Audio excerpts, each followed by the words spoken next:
à la barre.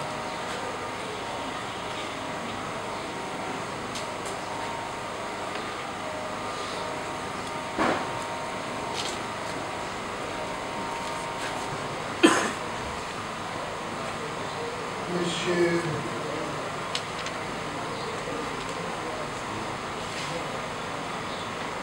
Malamba Josué Mondanga, il est assisté. Acteur également la compréhension de la partie civile, représentée ici, compte tenu de la délicatesse liée à la procédure. Nous avons promis hier, à la comparution de M. Malamba, que les faits liés à sa poursuite étaient entre autres de l'agression sexuelle. Au fait de protéger l'intimité et au regard de la loi qui nous régisse, nous allons procéder au huis clos. Voilà comment ça se passera. Outre le tribunal, les magistrats, les avocats habillés, le prévenu accompagné de ses conseils, la victime accompagnée de ses conseils. Pas de caméra. Non, les avocats qui en tournent.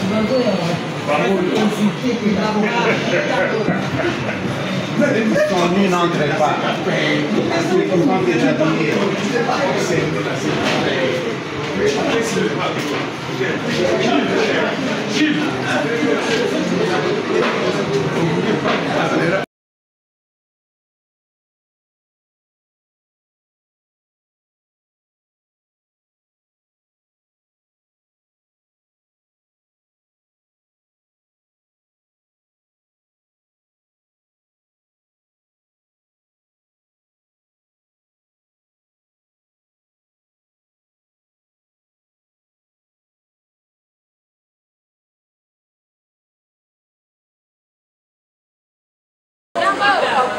C'est un véritable criminel.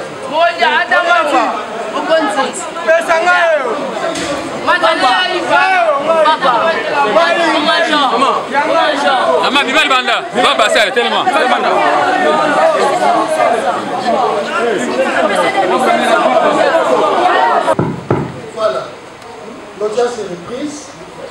Nous venons de l'audience à huis clos. Nous avons opposé le prévenu Malamba à la victime participe. Tous les éléments de l'instruction ont été développés.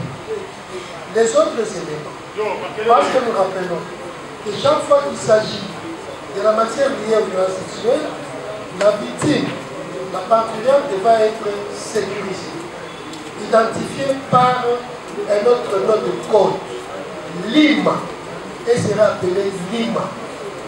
Mais le jugement va sortir son nom. C'est pourquoi les autres éléments liés à cette procédure seront développés ultérieurement. Il a été dit que M. Malamba, non seulement a agressé la victime partie civile de Lima, a emporté ses biens dans un environnement de violence liée par la terreur, mais qu'également il y a d'autres victimes liées à ces antécédents criminels sont là pour les démontrer.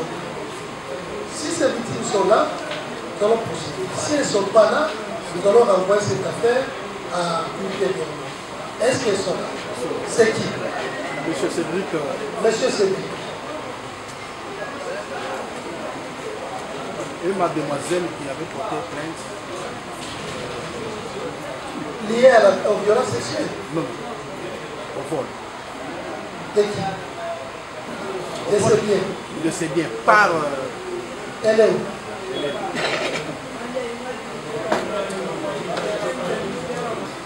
tokopesa yo maloba oyo bapasi oyo emonaki. Nous rappelons ici qu'il est victime.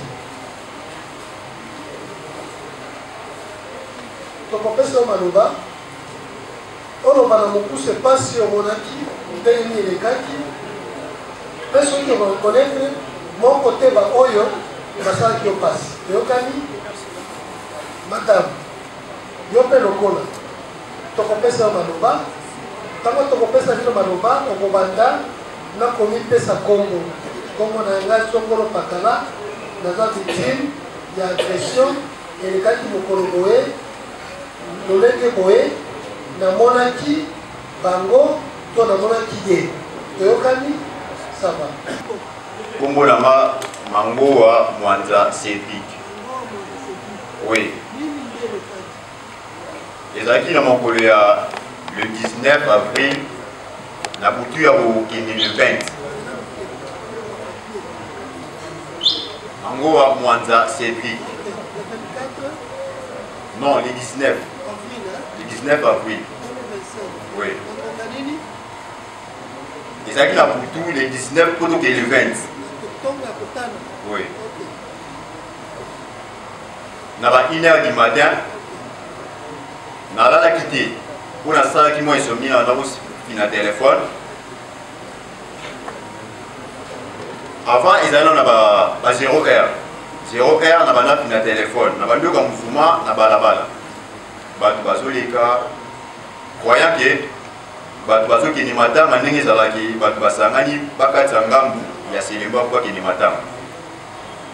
Après navandi namoni makelele ezoprogresse. Ba 1h du matin nayoki makolo euti likolo ya mere ekiti na kati ya lopango. Place pharmacie nange ezalaki. Après nayoki porte efungwami directement boma mpulu wana maluba bato bazali na balabala bakote na lopango.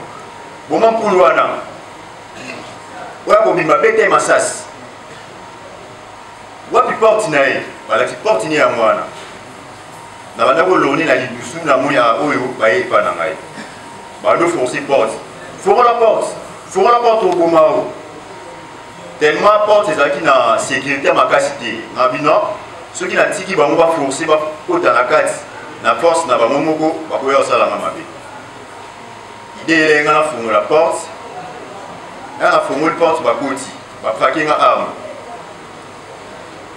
moko atinga lichette ayebisi biso lui bopesa biso mbongo nayebisi bango awa naza na mbongo ya malonga te na ndenge bino bokanisela mbongo nyonso tu naza nango yango nateki nano mpe nakangisi te epuis lelo eza jour nakendaki kosala bachat bafacture eza wana na otosomba deja biloko naza na mbongo te bazwi mbongo ezali na carton ezalaki en vrac mbongo wana oyo ezalaki na carton ezalaki nanu konte te mais oyo ezalaki ya kokama ezalaki $250 ezalaki ya part na kati ya 72 000 francs bazwi yango abi mbongo moke boye ndeni moko abi tosisa awa tokota na chambre na ye moko abi te na chambre ne te na ndako na bango na ngamba mpo pharmacie eza na l oyo ya droite lupango na biso na vandaka ezali na gauche koma bato bayebiki nga na vanda na ngamba ti bazwi mbongo wana tobimi susu tokendana na ngamba nasali mwa jet d'attrape nakotisa mwa lupango mosusu babi te okosa biso osakana na biso lupango na bino yango tokoti na mekosa bango jet d'attrape na l'équipe porte mpo tozali première porte nalekisa okosasa biso bagie baki maman directement na porte bofongola porte toboma ndeko na bino nayebisi papa bofongola porte eza ngai ti bafongoli porte bakoti ntango bakoti pesa biso mbongo na biso bozwi deja mbongo na nga ana na mbongo te bosasa biso bagie na salon na biso tokokabola système ya rideau koto batiaka basani nga mpe na profita natya armoire na nga kuna koto na banda bomba bilo na ngai aki alongoli moko na bango aki alongoli rideau directement aparti armoire na arrache kulu bazali nango bazwi sac ezalaki wana na 1 million de sac ezali na kati ezali 1 million de francs congolais moko ezali na 500 000 francs bacarton ya batelefone moko wana ezali na $40 parce que babiloko wana nyonso tu babimi tia babimi mpo na journée wana bakoti 3 parcelles bakoti siko na lupango oyo ezalaki en face ya pharmacie siko na sie bakoti wana mabina nabima nakende kokanga ata pharmacie soki kolala na ya olala na ndako le temps ere nabima na pharmacie dernière personne amonaki abanda kota na lupango wana ezalaki ye jogo azokota moko akomasi kota kama nini nao ntina kota mpe nakangi pharmacie oyo elekaki na lupango wana na ndenge babeta coup de balle ya basisaki wana bakendaki na lupango oyo ya likolo na biso susu sikoyo ato natikali azoraisonne jogo bato jogo nini tellement bayebaki ye bakendaki directement epa na bango mpona yebisa ya bango ke na suspecte présence ya jogo baki directement na lupango na bango ya bakei baye koaprendre nga babi ye alali babi seke ezalaki ye te butu nango non na ntongo nango nazalaki vraiment moto ya kolala makasi po ezalaki soki nameli mwa wiski oyo bapepa ezongisi nga na pongi meli wiski ezongisi nga na pongi ntina na butu ya dimanche wana bayebisi nga na okoki okontinue boye te eza vie continue makambo no banda kosala nkino c'est bon bafortifie nga le lundi nabimi na ntongo mpona kende osalisa basime blanche na badia bademarche ya basime blanche ere nazongi ba 17 heure nazongaki bazokoaprendre nga ke jogo na mama na bango bakimi quartier abi si c'est comme ça ayebi likambo pourquoi kokimi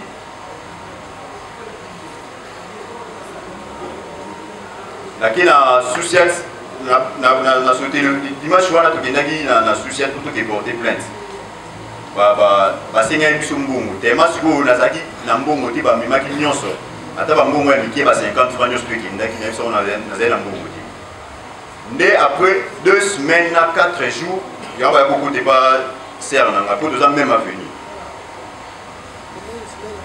2 semaines à 4 jours bongo bakotelanga le 19 avril pas sere baye kokota epa le 8 mai oui. Oui. Bon, comme à Djogo, aza petit ya quartier na biso. Tanto babengaki maestro champion Djogo menga depuis na yeba na bengaki ka Djogo parce que ya mo abeta bale na baninga na yina na. Ndombasi. Oui.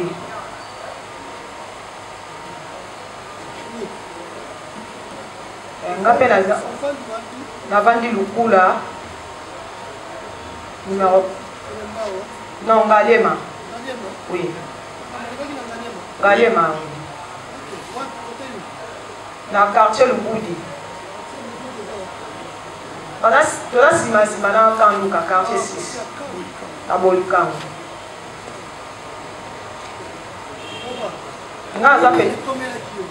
nga petite sœur ya Fanny Ndombasi nde babengaki ngai mambala elekala nga azalaki te nde babengaki nga nayaki tolandeli ye nde explike nga bina parmi bato bakotaki amonaki ye mpo ayaka kotoke porte ba 22 heures oya kosombaka bavivre frai merci.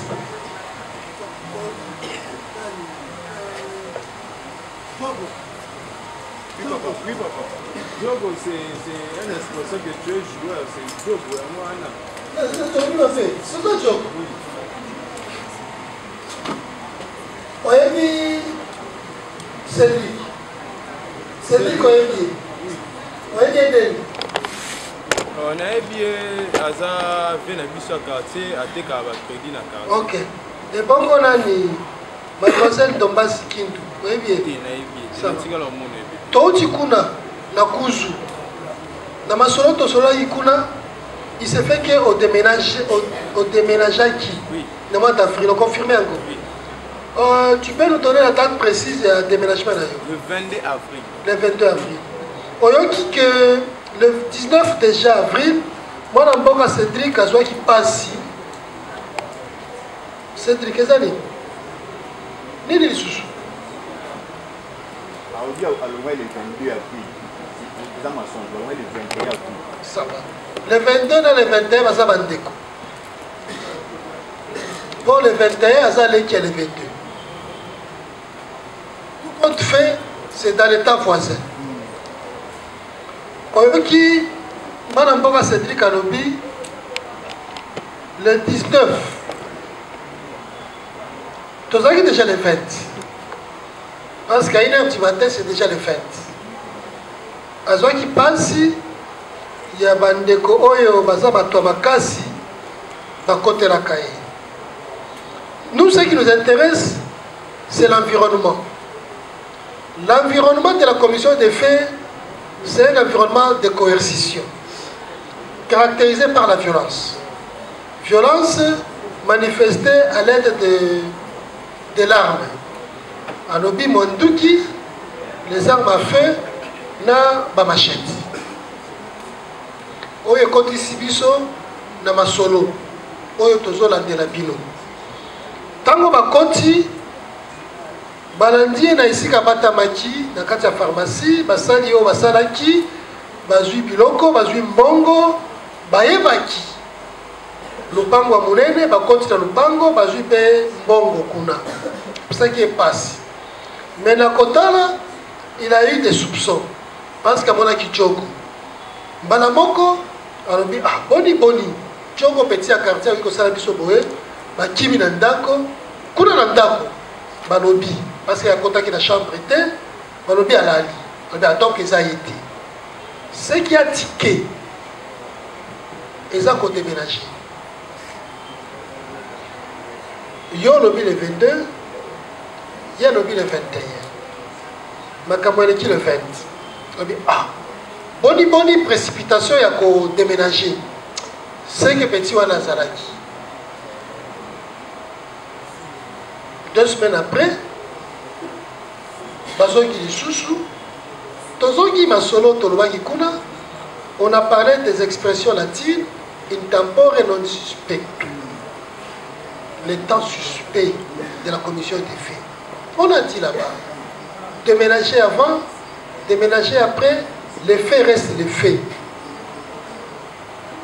Et yo lisusu batangi yo na makambo oyo ekomelaki Madame Lima.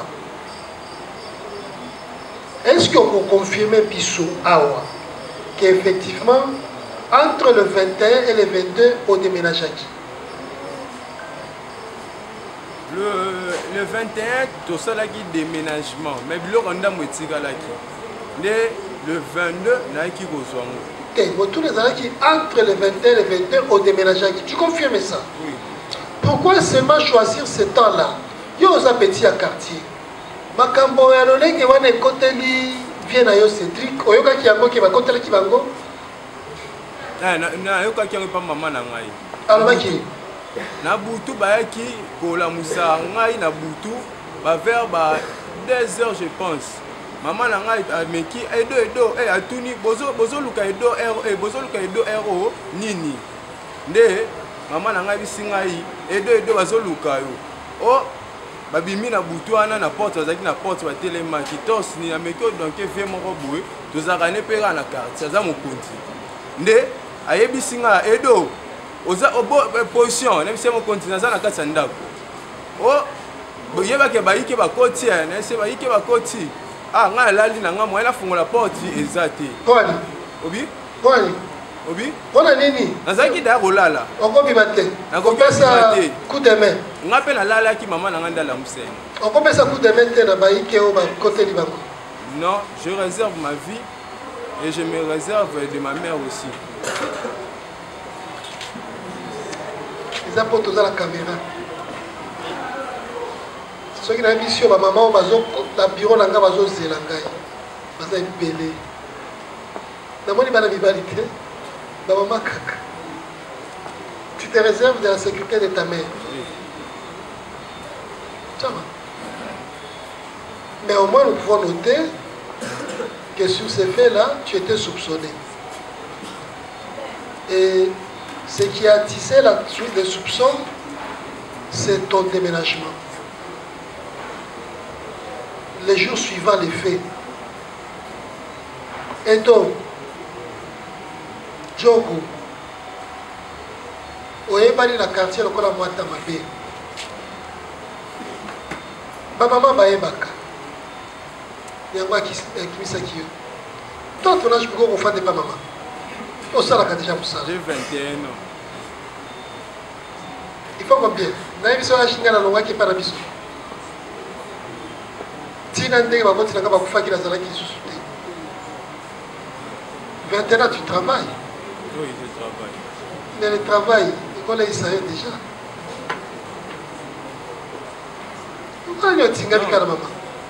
J'ai la aide parce qu'elle est tout seule. Quand j'étais chez mon père, mais vu qu'elle était tout seule et louée, elle m'a dit quoi? Ah mon enfant, tu as grandi, j'aimerais grandir avec toi parce qu'ils ont divorcé. Oui, j'ai la aide, c'est ça français. Tika français. Ceux qui sont décollés de Tikako. Comme ça, comprendre qu'ils s'habillent sauté, français qu'on rafistolé. J'ai la aide. La manière qui est pour na talaka bakabona papa na biso na âge à 3 ans, pe akola na sauté. Oui. Mais au moins nous notons que tu as déménagé dans les temps qui ont suivi l'agression de M. Cédric. Monsieur Aleko Fano. Kendo Fano. Ce public continue notre redonne de chemin.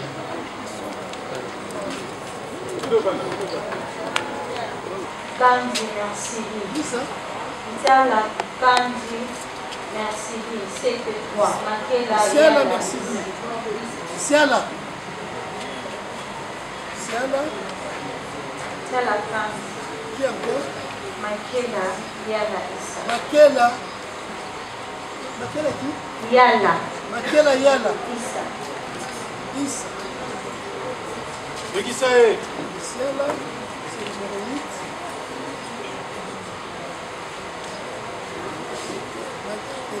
Trois. Makela, c'est combien? 3. C'est tous les deux? Oui, les deux. Monsieur le Président, c'est en date du 22 mai 2025 vers 13h. Il y a eu un affrontement entre les Kiri, 40 000 gangs.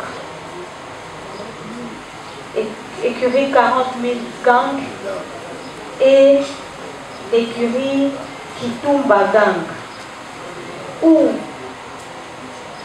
le prévenu Siala Kandi, chef de bande, et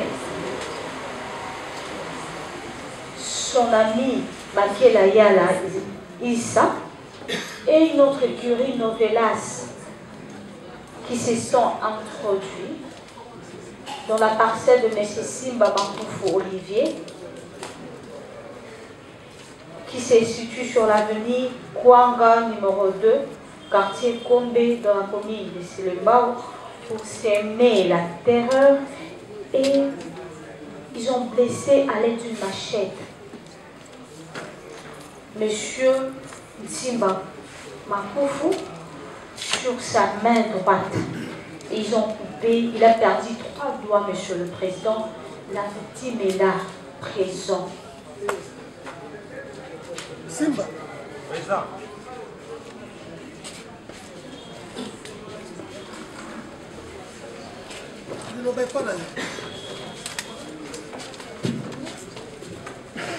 Merci, Monsieur le Président. Kombo Nangai Simba Makoufi Olivier, Navandi Naveni Kwanga, numéro 24, commune ya Selembao.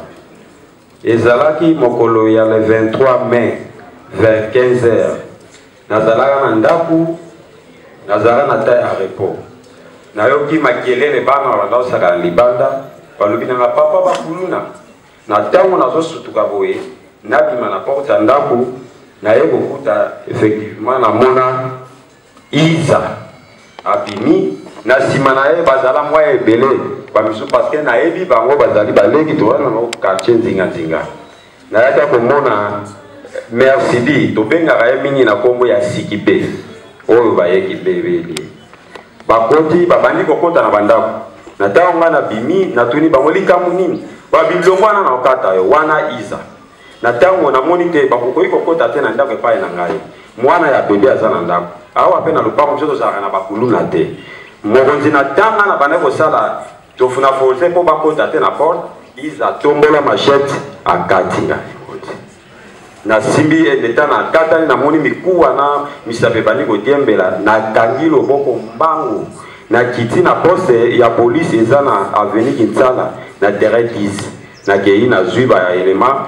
ba mati mbangu mokonzi koya bayaka ba prêter mes fort bakangi iza bakangi na sikibe bakangi na ba misusu me ba misusu bakanga devant justice bayaki kokoma te kaka mibale oyo nde na landa tosamba na bango kobanda na la police toye na bango ti na auditorat na parquet na Ngalema tina lelo nde nazali victime na bango mokonzi ezali ngai moto bayaki kokata na ndako ezali pasi tika toyebisa bango mpo totuna bango soki bayebi likambo wana mbala mboka Makela Isa nani Nsiana Nandi merci Sidibé ina boni bozala bakombo oyo kokite mutu maoyi kobenga ye Nsiana Nandi te Andi Gandi eza kombo ya bakoko na yo Sidibé boyoki mwana mboka Olivier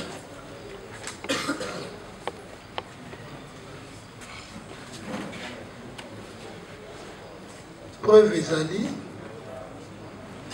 ya kolobaki azala pasi na loboko ya pota selo ye pota wana eza na machete bato basali yango eza bino na baike oyo bazawa te biso mpe tokotika te tokokende ti na suka jusqu'à ce que à la dernière retranchement tomoni kolona ya suka nde topemi tokopema te eza mpasi mwana mboka abotamaki lolenge wana te lelo komi na babandage mpo mabe asalaki mikolo wana ya kokutana na bino banani bana na quartier oyo bayebi ye parce que alobi Isa alobi Sidibé kombo ya si yango mokonzi ya mibeko ministère public afundi alobi bazuzi botalelanga likambo oyo population komi na suka soki yo tribunal otelemei te bakosila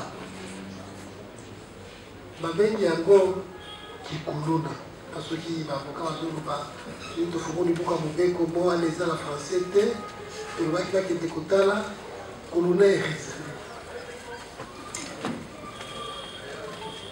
est-ce que eza solo tobandi na Makela Isa eza solo bakosi Nsiana est-ce que osalaki makambo wana bakosi Nsiana loba makasi mpo toyoka bakangi yo lolenge nini loba makasi banani bakangi yo na nzela mokolo nini te kobosana te mpo likambo eza le 22 mai makambo eza le 23 mpona na 1h du matin déjà c'est ça le 23 mai bakangi yo mokolo nini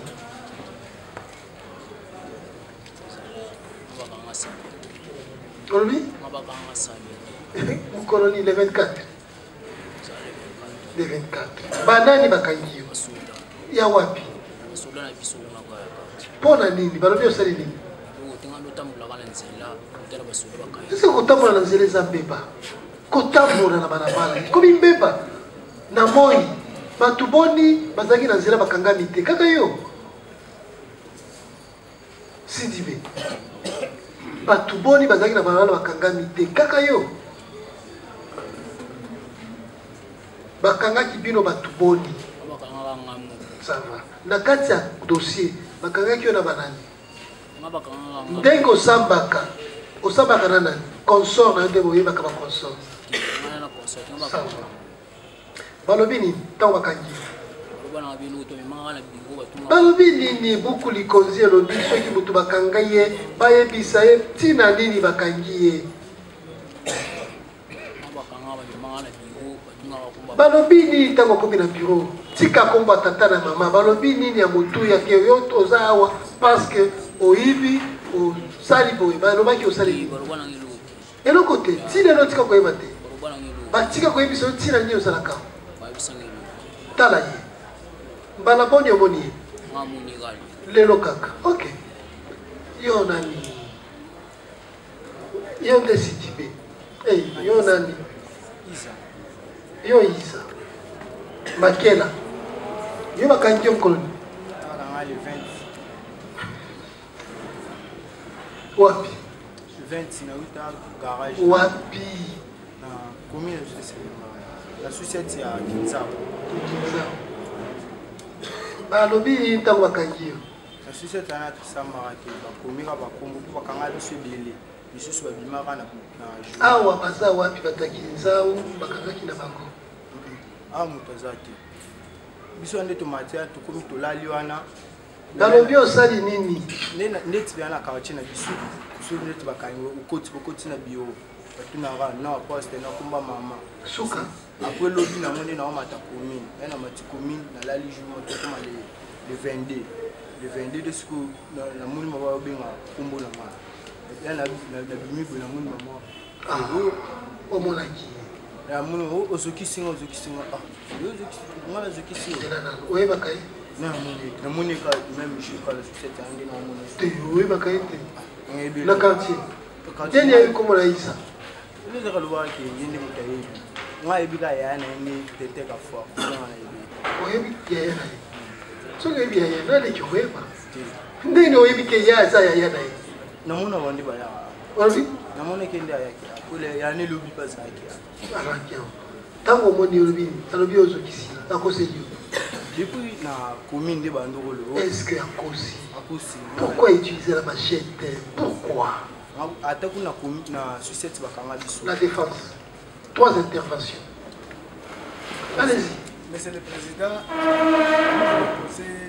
faire poser votre main quelques questions à la partie civile. À la victime. Allez-y, la première question. La première question, puisqu'ils sont à deux. Question. Oui, ils sont à deux. Question. Entre les deux, qui avait utilisé la machette pour blesser.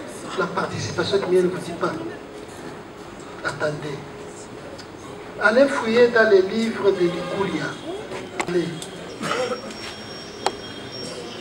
Les coups géminés. Les coups géminés. On ne saura pas dire qui de l'ensemble des participants a donné les coups mortels. Mais tous ont participé. Deuxième intervention. Maître, s'il vous plaît. Vous savez pourquoi est-ce que le législateur a voulu que vos questions passent par les filtrages? Vous savez? Est-ce que vous savez la ratio légis? Qui vous a dit que parce que vous avez le droit de faire poser une question, que cette question va être posée?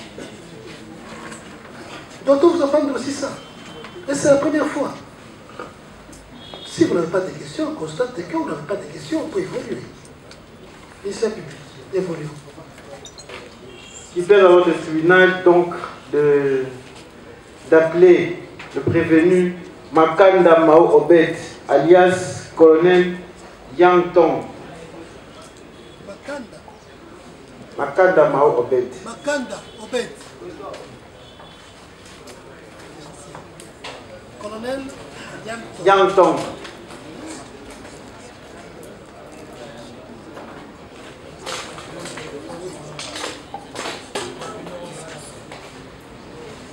Il est là. Monsieur le Président, nous sommes en date du 16 mai 2025, vers 0h sur l'avenue Mousseni, dans la commune de Bumbu. Monsieur Mbaloko Libota a été victimisé donc par ses prévenus qui étaient bel et bien accompagnés de ses amis qui sont en fuite, Monsieur le Président. Et Monsieur le Président, il avait visité Monsieur la victime, Baloko, qui est en provenance du travail, partait rendre visite à son ami. Arrivé donc sur l'avenue Mousseni, il va rencontrer ces inciviques qui s'approchaient de lui. En l'interpellant, le sieur Makanda, alias colonel Yamtong, s'est approché et a pris la pierre pour casser le pare-brise afin de voler le bien se trouvant dans le véhicule. C'est ainsi que le plaignant a mis la main sur le sieur Makanda Mao et la PNC va arrêter. La police nationale va se saisir de la personne. Et c'est comme ça, Monsieur le Président, nous l'avons présenté devant vous. Nous avons dit. Avec Dieu, colonel Yamouton. On a été. Obed. Bakangé. Papa bakanga ezara po biso masengo wana bakanga marita tozara na ba ve tumela moi sigo nde to anomela bongo moi futi me kota kina ba ve va beta nga likofi tanga betinga likofi tema na mela déjà tibo na ma da likulu ngape na mo luka pete ya basoko la zongisa kozongisa nani nga zongisa yake muntu kezana si ndefa na beta na liboso mutuka na nini o tema azali kona ke beta na vito ya beti likofi na vito mutuka to vite to boki nde tema ba chauffeur bazali misatu bakiti bakainga nde bakainga ba ebisinga te tokena papa na ke na malembe na ebiga na sali mabe tinde ba memi ngai na komina Bumbu toketo ando samba ayisunga mwana ngai na bosalo mabeti kuna iba ndeko nayo na iba koko nayo kasi nga posala ngeza ufutela apa prise na ngai nde na bengi mama ye basoli na ye basine de charge afutele pa prise ekomi siwo amandi akande pona bima baye basola na bakonja komina Bumbu basengi mama biso $350 mama lobi te na $350 te nateka te na luka te ana kaka sa 50,000 pamba wabengani mama na babise bima kende lobiso ye na $350 te totinda mwana opeki molande ya peki tipe lobi nango ntongo nde tanaki ntongo nde tanaki toyoki koreconnaître à moitié makambo ya solo yo moto obukaki par prise ya motuka wana obukaki na balibanga te obukaki yango na maboko oza makofi ya kobuka par prise oyebi matière basalaka yango par prise nabetaki wa likofi oh inakanda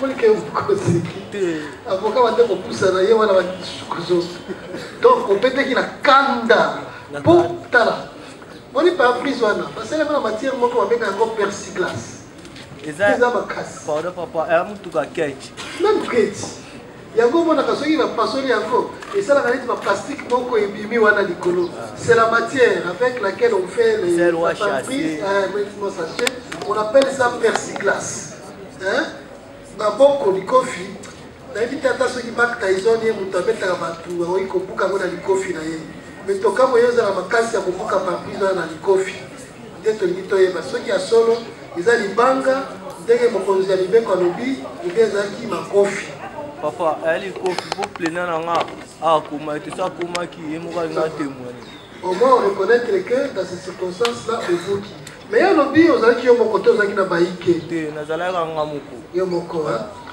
olobi que c'est dans ces circonstances là nde bakangaki yo olobi que osambaki na la police ya Bumbu olobi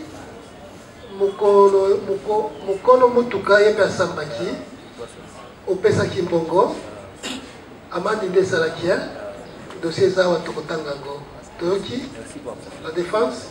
Monsieur le Président, nous allons vous retirer pour aller tenir compte que les prévenus a coopéré avec nous. On tiendra compte des éléments liés à sa comparution. Merci beaucoup. Ministère public. Qui peut au tribunal d'appeler le prévenu Mwalou Ndongala Winner. Mwalou Ndongala.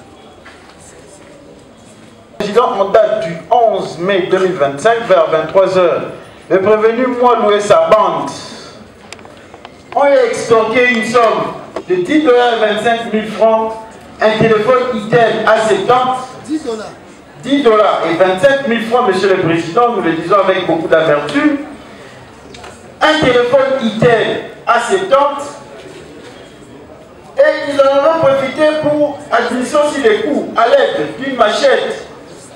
C'était sur l'avenue Landou entre Assosa et Chaba, dans la commune de Boumou, Monsieur le Président, et la victime qui a subi tous ces actes de terrorisme, Monsieur le Président, c'est bel et bien Madame Kibilou Moseka Lunette, alors que celle-ci revenait de son service. Nous avons dit, Monsieur le Président. Oza Kuluna, selon mon conseil Libeko, Yona Baïke, pour agresser Mwanamboka Moseka Kibilou, à Dozonga Moussala, à 23h, à la machette, pour montrer $10, 25 000 francs, téléphone à 70 litres. Oyoki? Oyoki? Les années ah, on voit que l'autre côté, au fan qui wapi, qui c'est la bombe, Bamone Liokak. Olobi? Oti wapi? Pratique à nini? École. Il y a chauffeur? Mécanique. Banani Makangiyo? Ma bureau 2, Malopini.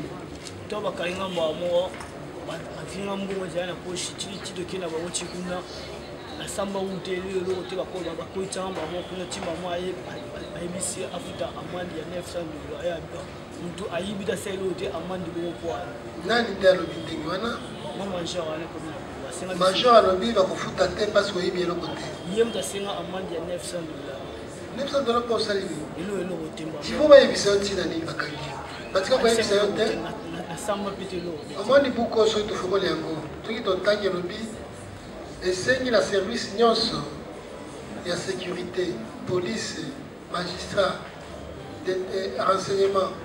Soki bakangi motu bayebisa ye ntina nini bakangi yo bayebisa yo te me balobi ke yo obotolaki mbongo na makasi ya machete ya mwana mboka oyo mama Moseka ye azosoka mosala butu ezopekisama makambo wana kikolona bato bazopemba bino te balabalaka telefone bosombaka te oyo ya moke ezaka ya bato koteka yango mpe boteka yango moche sikoyo lelo ozosamba mpona $10 mpona 25 000 francs mbongo moke et l'appel qui t'attend ce n'est pas $10, ce n'est pas 25 000 francs, ça s'appelle à Makasi. On va tout tirer. Au sein de ma côté. Parce que tant que Bakangi, même ceux qui ont été Bakangi, si les lots, tu peux pas si les lots, on dit comment on attend victime, na yo tete maman, oyo nde mutu afunda kiyo. Pour les cas Bakangi, on a rappelé dans ma bureau de Boé la Kabasi, Mbongo. Ministère de la Défense. Monsieur le Président, nous voulons demander au ministre, puisqu'il dit qu'il a opéré avec la machette. Les machettes sont là-bas, qu'il nous montre la machette que le prévenu portait ces jours-là. Est-ce qu'il y a-t-il un procès verbal de la machette avec laquelle il a procédé? Merci beaucoup, Monsieur le Président. Le prévenu Mwalou Ndongala, Monsieur le Président, a été arrêté le 12. Il a commis son forfait le 11 et il a été arrêté le 12. Nous sommes encore en train de défouiller même pour savoir là où il a mis cette machette. Et il va nous dire là où il a mis cette machette. Nous avons dit, Monsieur le Président.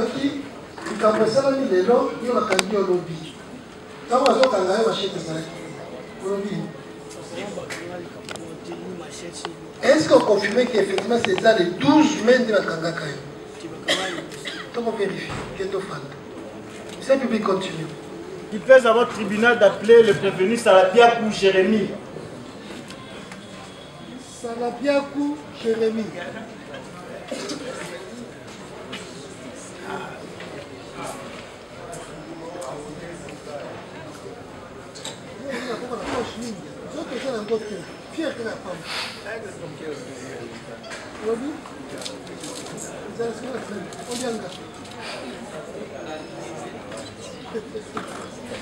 Monsieur le Président, avec une apparence confondue, le dangereux Salabiakou, en date du 3 mai 2025, sur l'avenue Mabeka, numéro 30, au quartier Bumba.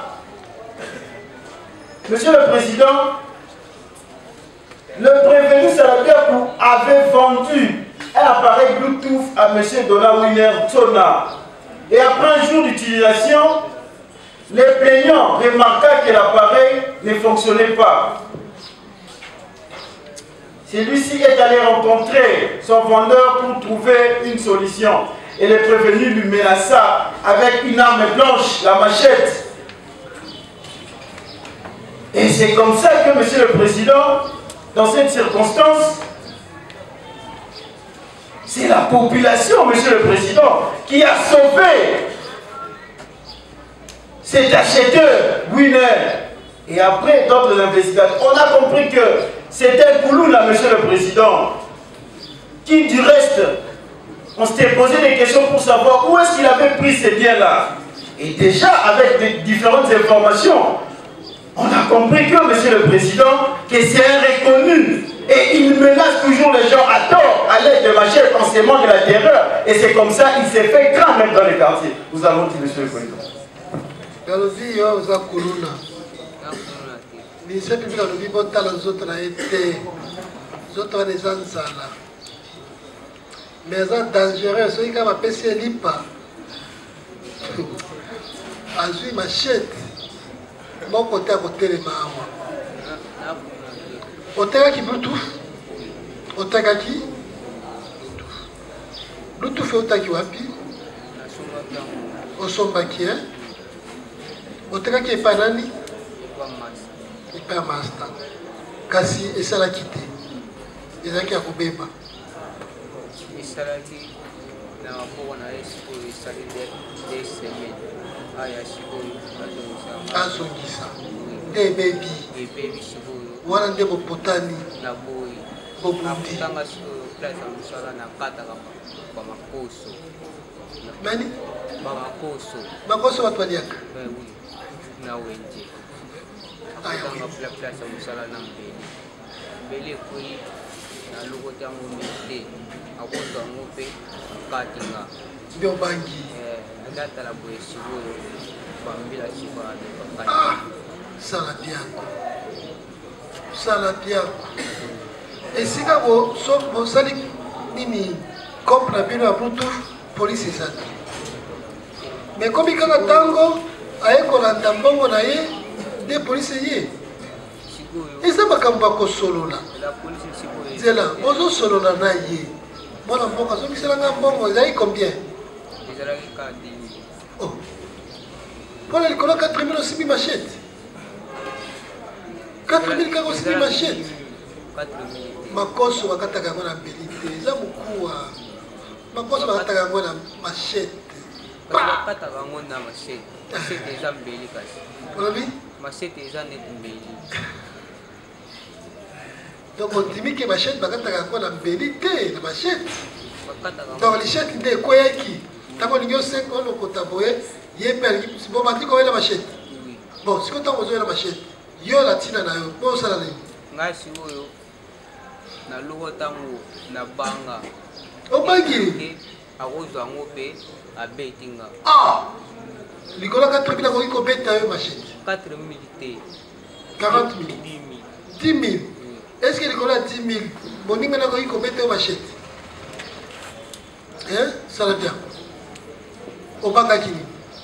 Osalelaka yango mbala ebele yo mosala na yo ceux qui sont oyibi biloko batoke koteka oyeba ki biloko kobeba obangisa ka bango tinga na zala machette konti na iba kate oyeba kate na yaka pe karate olobi na yaka karate wana tali biso te kongo eza biso nyonso oyebi esika nga na uti nayebisa yo basiko toyaka biso nyonso soki bakino batiliki biso nyonso wa ekotikala vide d'embouteillage possible. Hein? Est-ce que tu as utilisé la machette? Ça l'a bien. Pour utiliser la machette, la défense. Nous constatons avec regret, c'est une observation, que le ministère public confond les faits en les qualifiant de terrorisme. Le prévenu par devant vous est limpide dans sa déclaration. Il vend un bien, l'autre vient réclamer, disant que non, voilà, le bien ne fonctionne pas. Si tu peux me restituer, c'est une observation. Une dispute éclate. Et il affirme, sans être contredit. À la machette. Pardon, Monsieur le Président? Il dispute à la machette. Non, Monsieur le Président. Il dit qu'il travaille là où il fait des macos. Nous le voyons à Tambela, par-ci, dans tous les marchés. On coupe la viande. Avec quelle arme? Avec, bien sûr, Monsieur le Président, avec la machette. Avec la machette. Et le monsieur se présente au lieu de son travail, Monsieur le Président. Et la machette tomba. Il le dit, la machette tomba. Il ramassa et le plaça en sûreté. Il ne menaça pas, Monsieur le Président. Et la police passa et l'arrêta. Ah, ça c'est bien. Où est le terrorisme, Monsieur le Président? De deux, Monsieur le Président. Une dernière observation. Je crois que lorsque nous faisons la comptabilité du nombre de machettes que le ministère public vous a présenté, nous sommes à une trentaine de machettes. Et nous nous posons la question si toutes ces machettes que le ministère public soutient, si tous ces prévenus sont toujours porteurs de machettes et qu'il aura la possibilité de prouver que les 125 prévenus qui vous sont présentés, nous allons tirer les conséquences. Tassa Diche.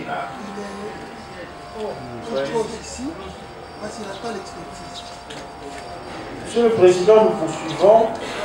Il peut donc à votre tribunal d'appeler le prévenu Mitema Ndofusu Negro, alias Selengo. Selengo.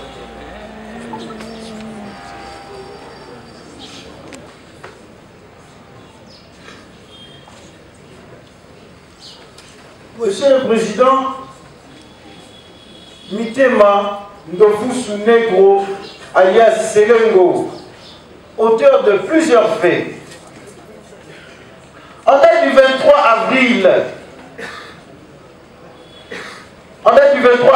vers 2 heures, nous informons donc, Monsieur le Président, qu'il y a un groupe de gens qui se tiennent dans les quartiers Mamayemo, dans la commune de Ngayema, autour de heures tardives, munis de machettes, qui menacent donc la population qui se retrouve de manière isolée, bien sûr dans leurs droits, rentrant à la maison, faisant d'autres activités. Et Monsieur le Président, en date du 23 avril 2025, vers 2 heures du matin, le prévenu a menacé à l'aide d'une machette et va extorquer une somme de 30 $ et 35 000 francs, un téléphone Camon 30 couleur noire, blessant à l'occasion, Monsieur le Président, Monsieur Kalambaï Kalassi, au niveau de sa jambe droite, au quartier Kimwala sur l'avenue Pablo. Monsieur le Président, en date du 28, le même prévenu, vers 5 heures sur l'avenue Diangenda numéro, au quartier Mamaemo, dans le domicile de M. Ndaloula, Rigel Vic, ce monsieur a été victimisé de menaces avec une machette, s'en suivant avec des coups et blessures au niveau de la tête, l'oreille gauche, ils sont experts, et avec une extorsion de 866 000 francs congolais, Monsieur le Président. Monsieur le Président, toujours, et bien avant même, en octobre, il a opéré et il y a encore des victimes. Monsieur le Président, toujours en ce mois d'avril 2025, vers 3 heures, Monsieur Selengo et ses amis, comme ils se sont constitués, se sont introduits même dans la parcelle de M. Maungu Mungoma, situé sur l'avenue Genève numéro 222 au quartier Moussamou dans la commune de Montbafoula. Ils ont cassé le portail, ils ont détruit. C'est par la clameur de la sentinelle, Monsieur le Président, que toute la maison était réveillée. Ils étaient munis même d'une arme à feu, Monsieur le Président. Ce sont ces faits-là. Ces messieurs dangereux de la société. Et aujourd'hui, pris comme on dit toujours, non, 9 jours pour les voleurs, 1 jour pour les propriétaires. Nous avons dit. Selengo. Nego. Ndofusi. Otikate. Oti prison colonie. On dit Kala.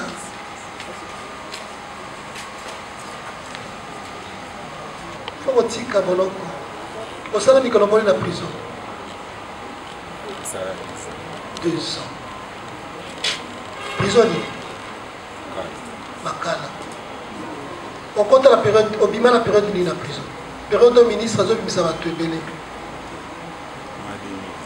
Olobi?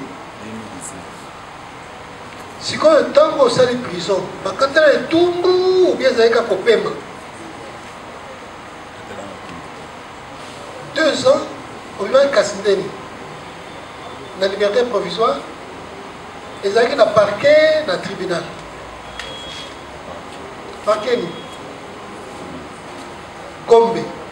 Parquet Gombe à grande naissance, c'est Tika Rabatoubo. Ça va.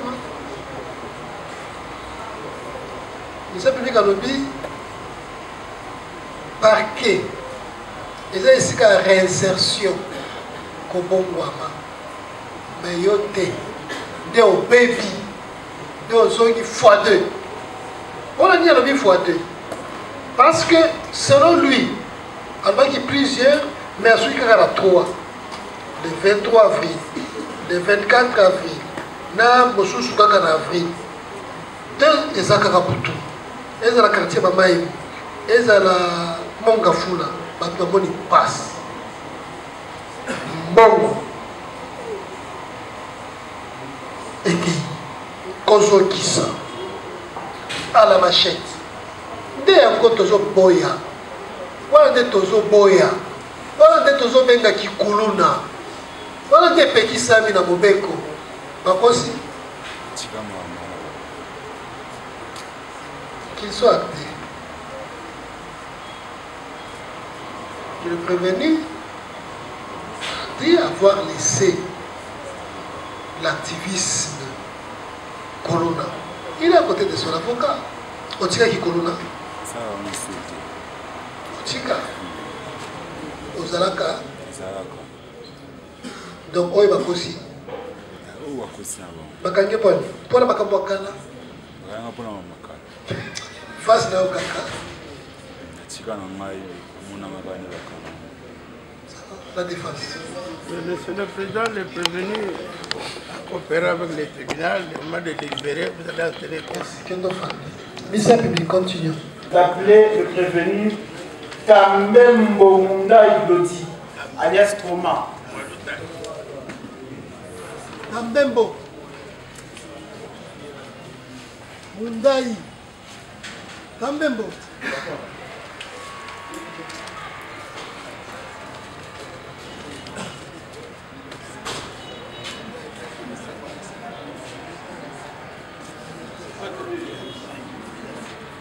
Monsieur le Président, le prévenu Stroma a été donc interpellé par la police pendant qu'il tenait une machette en main dans un quartier reconnu comme tel, un quartier de Koulouna, dans la commune de Bumbu. Même les habitants de Bumbu sont vraiment dans les regrets. Donc, il y a des gens comme ça qui détruisent le renom de cette commune, parce que ça fait partie intégrante de la ville de Kinshasa. Monsieur le Président, il sera donc interprétant, ils n'ont même plus peur, avec la machette en main, comme si l'État n'existe pas. Il est reconnu dans ces quartiers, Monsieur le Président, faisant partie des bandes des inciviques. Nous avons déjà répété 1 million de fois, appelé communément Koulouna.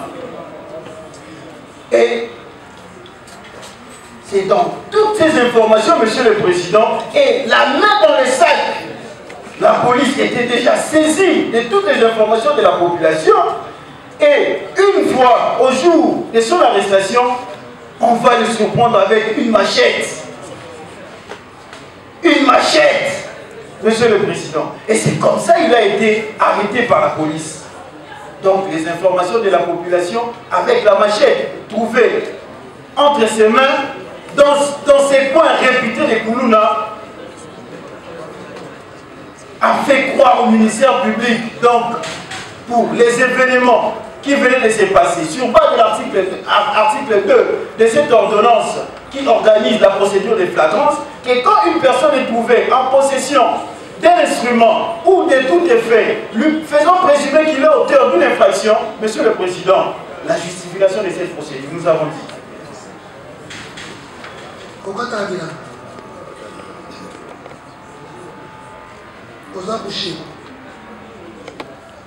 bazani moto tozalaka na ye na machete olobi moto tozalaka bakanganga nde ndeka na machete moto oyo bozalaka na ye nde azalaka na machete bakanganga na ye deja bima deja yena master aza kolege kosala na ye totekaka ne na bayaka ekomaki ndenge nini boni na mohi azala na machete tovanda ye liboso lipongo na bango bakanganga le 11 mai ezala journée anniversaire ya mwana tovanda liboso lipongo na bango ongaka na ngingi alongwa ti ngingi na ye ti pa tika makambo tomelaki basanga tofandaki anniversaire machete wana abandaki koswana bafrançais na ye ete koswana abomona sa bafrançais na ye olobi abandaki koswana bafrançais na ye yo mpe lokola yo mpe pepe opekisa ete oke kobunda oke kobunda te ye asa béchance de bango na bango wana nde akotaka machete te ana machete te akota nde pa bango na bumana ake koluka machete akota nde pa bango bumana machete yo sika osala kaka wana wana asali wa mambo na ye okimi te makima nini wa mambo na ye ngana yaki pa na ye me ozalaki na ye nga avandaki wana yaki na ye olobi avandaki wana nazalaki na ye yakoci pa bango abimisi machete yabunda na bango asalelaka yango bon amoni abimango na biso asalelaka la défense. Merci M. Faisant pour la parole. Monsieur le Président, nous avons juste une seule question à faire poser. À qui? Au prévenu lui-même. Si le prévenu peut nous dire pourquoi est-ce qu'on a arrêté seulement lui, ils étaient à deux. Pourquoi il bakangi kakaye batiki? Bakanga biso mibali. Wapi? Bakanga biso bali na commune. Ye batiki pas? Batiki pas pesa mo. Yo pesa kite. Vous allez compter. Monsieur le Président, c'est par là que vous comprendrez que les deux suspects, comme venait de dire le ministère public, l'un a été relâché, l'autre a pu succomber. Les autres conséquences seront durantes.